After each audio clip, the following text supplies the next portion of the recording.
दोस्तों 2016 में हुए यूएस प्रेसिडेंशियल इलेक्शंस के बाद पावर में आए डोनाल्ड ट्रंप शायद यूएसए के one of the most talked about और कंट्रोवर्शियल प्रेसिडेंट रहे।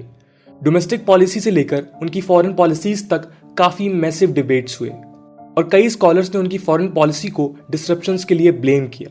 आज हम इस वीडियो में इसी क्लेम को एनालाइज करेंगे कि क्या सच में ट्रंप की फॉरेन पॉलिसी ने वर्ल्ड पॉलिटिक्स में डिसरप्शंस क्रिएट किए या फिर उनकी फॉरेन पॉलिसी अनकन्वेंशनल भले ही थी पर उसने ग्लोबल पॉलिटिक्स में हो रहे बरसों पुराने कॉन्फ्लिक्ट्स को रिड्यूस करने का काम भी किया।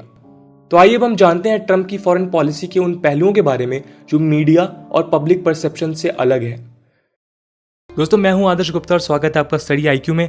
अगर आप इस लेक्चर से रिलेटेड पीडीएफ या इंपॉर्टेंट डॉक्यूमेंट चाहते हैं तो आप मेरा टेलीग्राम चैनल ज्वाइन कर सकते हैं। Here is the link and you can also follow me on Instagram for regular updates. दोस्तों ट्रंप का पहला मच डिबेटेड पॉलिसी था उनका नेटो के प्रति एटीट्यूड। नेटो 1949 में बना एक कोल्ड वॉर मिलिट्री अलायंस है जिसका क्रिएशन अलाइड स्टेट्स के कलेक्टिव सिक्योरिटी को इंश्योर करने के लिए हुआ था। ये मेनली सोवियत यूनियन के अगेंस्ट था, लेकिन कोल्ड वॉर के दौरान नेटो ने कलेक्टिवली कोई वॉर्स नहीं लड़े और इसका नतीजा ये हुआ कि एक मेजर वॉर अवॉइड हुआ। 1991 में सोवियत यूनियन के फॉल ने वर्ल्ड पॉलिटिक्स में यूएसए की हेजिमनी को स्टैब्लिश किया और तब नेटो एक पावरफुल और डोमिनेंट फोर्स की तरह इमर्ज हुआ। कलेक्टिव सिक्योरिटी के लिए नेटो ने दुनिया भर में कई वॉर्स लड़े, जिनमें बोस्निया और हर्जेगोविना क्राइसिस, कोसोवो और सर्बिया में ऑपरेशंस, वॉर ऑन टेरर के तहत अफगानिस्तान का इन्वेजन इंक्लूडेड है।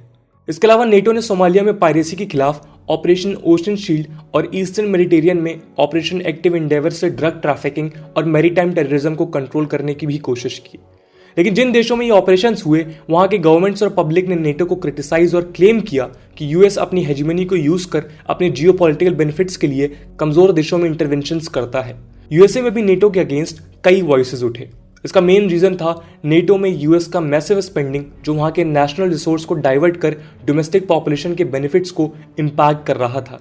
नेटो में यूएसए से लगभग 70% स्पेंडिंग आती थी। ट्रंप ने इस डिमांड को एक्नॉलेज करते हुए अपने टेन्योर में नेटो के बाकी मेंबर्स स्पेशली यूरोपियन स्टेट्स को फ्री राइडर कहा और उन्होंने नेटो में स्पेंडिंग कमिटमेंट्स को पूरा नहीं करने और यूएस को एक्सप्लॉइट करने के लिए भी ब्लेम किया। वैसे Thomas right of Brookings institution कहते हैं कि इसके पीछे केवल इकोनॉमिक नहीं बल्कि सिक्योरिटी रीजन भी है। ट्रंप नेटो एलाइज को न सिर्फ फ्री राइट्स मानते थे बल्कि यूएसए की सोवरेनिटी पर डायरेक्ट थ्रेट भी। ट्रंप के हिसाब से नेटो के यूरोपियन पार्टनर्स हिपोक्रेसी में इन्वॉल्व हैं जो अपने सेल्फ इंटरेस्ट और सिक्योरिटी के लिए यूएसए का इस्तेमाल करते हैं लेकिन ट्रेड रशिया के साथ करते हैं, स्पेशली नेचुरल गैस में। ये काउंटर प्रोडक्टिव था क्योंकि रशिया को पावरफुल बना रहा था जिसके खिलाफ नेटो को स्टैंड लेना था। ट्रंप की इस पॉलिसी की दो ऑपोजिट इंप्लीकेशंस हैं। पहला ये कि ट्रंप यूएसए के कोल्ड वॉर से चल रहे सिविलाइजेशनल मिशन में बिलीव नहीं करते, जिसके नाम पर यूएसए ने दुनिया भर के देशों में अपने जियोपॉलिटिकल इंटरेस्ट के लिए इंटरवीन किया, directly through attacks and indirectly through threat of NATO. इसके इफेक्टिवनेस पर भी कई सवाल थे क्योंकि अफगानिस्तान में नेटो 20 साल से है लेकिन स्टेबिलिटी आज भी नहीं आई। ट्रंप के इस मूव ने नेटो के एजेंडा को चैलेंज किया जो फ्यूचर में पीस इंश्योर कर सकता है। इसके अगेंस्ट बराक ओबामा के अंडर सिक्योरिटी ऑफ डिफेंस रहे मिशेल ए फ्लोरनाय कहते हैं कि नेटो से विड्रॉल यूएस इंटरेस्ट के लिए डैमेजिंग एक्शन होता जो पूरे जियोपॉलिटिकल इक्वेशंस को खराब और वर्ल्ड पीस को डिसरप्ट कर देता, जो रशिया के लिए काफी बेनिफिशियल होता जो कई सालों से नेटो को वीकन करने की कोशिश कर रहा है।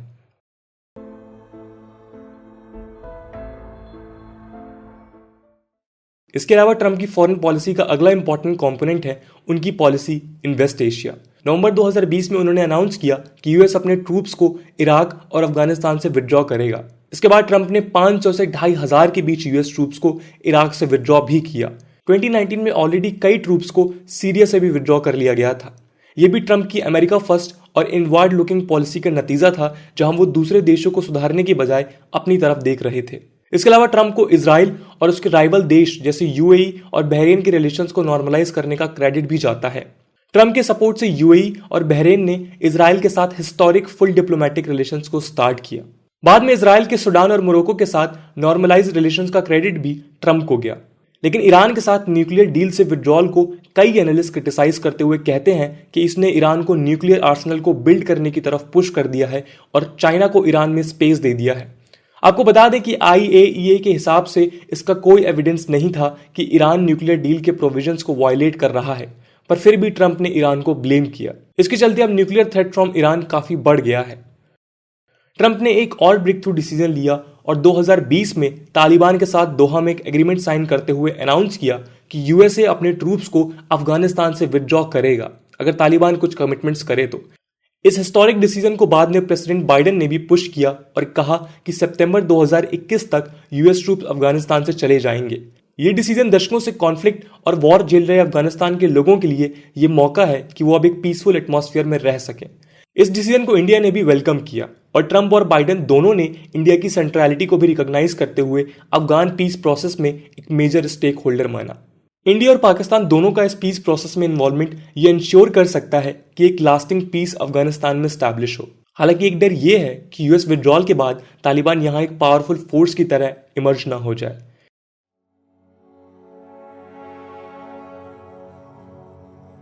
नॉर्थ कोरिया हमेशा से यूएसए के लिए एक हेडेक रहा है, स्पेशली जब से उसने न्यूक्लियर वेपन्स एक्वायर करने का क्लेम किया है। अगस्त 2017 में जब नॉर्थ कोरिया ने बैलिस्टिक मिसाइल्स लॉन्च करने की धमकी दी तो यूएसए ने भी नॉर्थ कोरिया को वार्न किया, लेकिन इसके बाद 2018 से 2019 के बीच इन दोनों देशों के बीच 3 मीटिंग्स हुए और ट्रंप पहले यूएस प्रेसिडेंट बने जिन्होंने नॉर्थ कोरिया में कदम रखा। इस मीटिंग में साउथ कोरियन प्रेसिडेंट भी मौजूद थे। साउथ कोरिया नॉर्थ कोरिया का प्राइमरी राइवल है। ये ट्रंप की पर्सनल डिप्लोमेसी का एक ट्रायल था जिसने आइस ब्रेक किया। हालांकि इन रियलिटी कुछ खास अचीव नहीं हुआ ऐसा एनालिस्ट कहते हैं, क्योंकि नॉर्थ कोरिया ने फिर से अपने मिसाइल टेस्टिंग प्रोग्राम्स को स्टार्ट कर दिया है। ट्रंप के अप्रोच को लेकर स्कॉलर्स डिवाइडेड रहे हैं, लेकिन साउथ कोरियन प्रेसिडेंट मून जाए इन ने बाइडेन से सर्च किया कि वो ट्रंप के फुटस्टेप्स को फॉलो करें और उनके फेलियर से भी सीखें ताकि कोरियन पेनिनसुला में पीस इंश्योर किया जा सके। पाकिस्तान यूएसए का साउथ एशिया में कोल्ड वॉर से सबसे बड़ा एलाई रहा है और इसलिए पाकिस्तान स्पॉन्सर्ड टेरर के खिलाफ लार्जली यूएसए ने कोई स्ट्रॉन्ग एक्शन नहीं लिया था। लेकिन ट्रंप ने 2018 में अनाउंस किया कि यूएस लगभग $300 मिलियन का पाकिस्तान को मिलिट्री एड विदड्रॉ करेगा। इसके पीछे का मेन रीजन था पाकिस्तान का failure to counter terrorism and terrorism को सपोर्ट करना। इस डिसीजन ने कहीं ना कहीं पाकिस्तान को बैकफुट पर ला दिया, जो कई सालों से बिना झिझक टेरर आउटफिट्स को इंडिया और अफगानिस्तान के खिलाफ यूज कर रहा था। ट्रंप की यह पॉलिसी एक वेल बैलेंस्ड अप्रोच थी। मिलिट्री एड को कम करने के बावजूद ट्रंप ने अफगान पीस प्रोसेस में पाकिस्तान की मदद ली, क्योंकि तालिबान पर पाकिस्तान का काफी इन्फ्लुएंस है। इस तरह से ट्रंप ने एक तीर से 2 शिकार किए। पाकिस्तान अब लार्जली अफगान पीस प्रोसेस को सपोर्ट कर रहा है अपनी ग्लोबल इमेज बिल्डिंग के लिए। कई क्रिटिक्स कहते हैं कि यूएसए की इनवर्ड लुकिंग पॉलिसी के कई नुकसान दूसरे देशों को हो सकते हैं। इसमें small Nations of Africa main है जो यूएसए के ट्रेड कंसेशन के बेनिफिशियरीज रहे हैं। लेकिन ट्रंप ने भले ही NAFTA और TPP से यूएसए को विड्रॉ किया और प्रोटेक्शनिस्ट पॉलिसीज को अपनाया, पर उन्होंने अफ्रीकन स्टेट्स के प्रति यूएस पॉलिसी इनिशिएटिव्स जैसे millennium challenge corporation MCC, the US Africa leader summit, US international development finance corporation DFC और African growth and opportunity act AGOA को कंटिन्यू रखा। ट्रंप ने AGOA को इनैक्ट रखा, जिसके तहत sub Saharan African products United State market में free of duty enter करते हैं। इसके अलावा ट्रंप ने खुद के signature trade and investment initiative prosper Africa को लॉन्च किया, जो अफ्रीका में प्राइवेट यूएस इन्वेस्टमेंट को फैसिलिटेट करेगा। इसके बाद हम बात करते हैं ट्रंप की चाइना पॉलिसी के बारे में। चाइना दशकों से अपनी प्रेडेटरी और डिस्क्रिमिनेटरी ट्रेड पॉलिसीज के थ्रू दुनिया भर के देशों के मार्केट में अपने चीप प्रोडक्ट्स को डंप कर खुद की इकोनॉमी को बूस्ट और बाकी देशों की कंपनीज को अनप्रॉफिटेबल बना रहा था। लेकिन चाइना पर इकोनॉमिक डिपेंडेंसी और उसकी राइजिंग मिलिट्री पावर की वजह से लार्जली हर देश कंपैरेटिवली बैकफुट पर था, including previous US presidents. Trump को अगर अमेरिका फर्स्ट पॉलिसी को सच में आगे बढ़ाना था तो ये जरूरी था कि चाइना की इस पॉलिसी के खिलाफ एक्शन लिए जाए। इसलिए चाइना और यूएस के बीच ट्रेड वॉर स्टार्ट हुआ और टैरिफ और काउंटर टैरिफ इंपोजिशन चालू हुआ। इस ट्रेड वॉर ने यूएस और चाइना के बीच टेंशंस को तो बढ़ा दिया, लेकिन इकोनॉमिक फ्रंट में चाइना ने 2020 में ये कमिट किया कि वो डेफिसिट को रिड्यूस करेगा। Once in a century pandemic create करने वाले SARS-CoV-2 वायरस ने दुनिया भर में डिस्ट्रप्शंस क्रिएट किए। ट्रंप ने उस वक्त ही क्लेम किया कि इस वायरस का origin Wuhan institute of virology में हुआ और इसके पीछे चाइना का हाथ है, लेकिन काफी समय तक इस क्लेम को किसी ने सीरियसली नहीं लिया। 2021 में निकोलस वेट के एक आर्टिकल ने एक डिटेल्ड एनालिसिस में ये कहा कि इस बात के काफी ज्यादा चांसेस हैं कि कोरोना वायरस एक लैब मेड वायरस है जिसे वुहान में बनाया गया है। तब से ट्रंप के क्लेम्स को लेकर चर्चा फिर से शुरू हो गई है और उन्हें चाइना को एक्सपोज करने का क्रेडिट भी अब दिया जाने लगा है।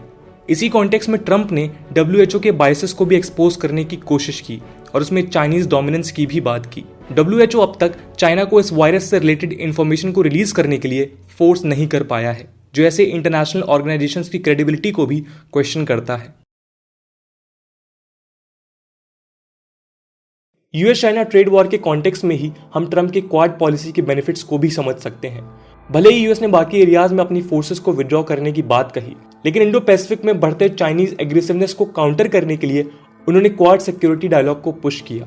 2007 में शुरू हुआ ये डायलॉग कई सालों तक बैक बर्नर में था, लेकिन ट्रम्प के समय इसमें हिस्टोरिक बदलाव हुए और रिसेंटली इंडिया, जापान, ऑस्ट्रेलिया और यूएसए ने पहली बार एक जॉइंट स्टेटमेंट दिया। इसके पहले हर देश क्वाड में एंगेज तो करता था, लेकिन स्टेटमेंट्स इंडिपेंडेंट होते थे। क्वाड को एशियन नेटो की तरह भी देखा जा रहा है, जो एक ओवर स्टेटमेंट हो सकता है, लेकिन ये तय है कि क्वाड चाइनीज एग्रेशन को इंडो पैसिफिक में डिटर करने में सक्सेसफुल हो सकता है।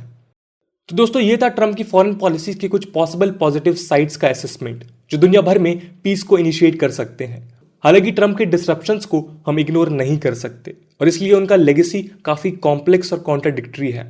ट्रम्प के डिसरप्शंस में सबसे बड़ा फैक्टर है उनका इंटरनेशनल ऑर्गेनाइजेशंस और मल्टीलेटरल ऑर्गेनाइजेशंस के खिलाफ एटीट्यूड। ट्रम्प के दौर में यूएसए ने UNESCO, UNHRC, Paris agreement on climate change, Iran और P5+ जर्मनी के बीच के nuclear deal, trans Pacific partnership और North American foreign trade agreement जैसे डील से विड्रॉ कर लिया।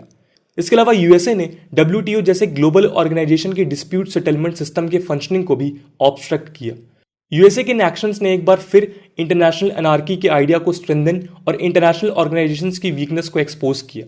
हालांकि जो बाइडेन ने इनमें से कई डिसीजंस को रिवर्ट करने की बात की है, लेकिन फिर भी ट्रम्प के एक्शंस ने एक्सपोज कर दिया है कि इंटरनेशनल रूल बेस्ड ऑर्डर और इंटरनेशनल ऑर्गेनाइजेशंस कैसे पावरफुल स्टेट्स के विम्स और फैंसीज के प्रति काफी फ्रेजाइल हैं। लेकिन ये ग्लोबल कम्युनिटी के लिए एक रियलिटी चेक भी है, जो फ्यूचर में उसे खुद को और ज्यादा रेजिलिएंट बनाने में मददगार हो सकता है। दोस्तों, आज की वीडियो के लिए इतना ही। आई होप आपको वीडियो पसंद आई होगी, और अगर पसंद आई है तो अपने दोस्तों के साथ शेयर करना ना भूलें। हम मिलते हैं अगले वीडियो में, तब तक के लिए जय हिंद, जय भारत।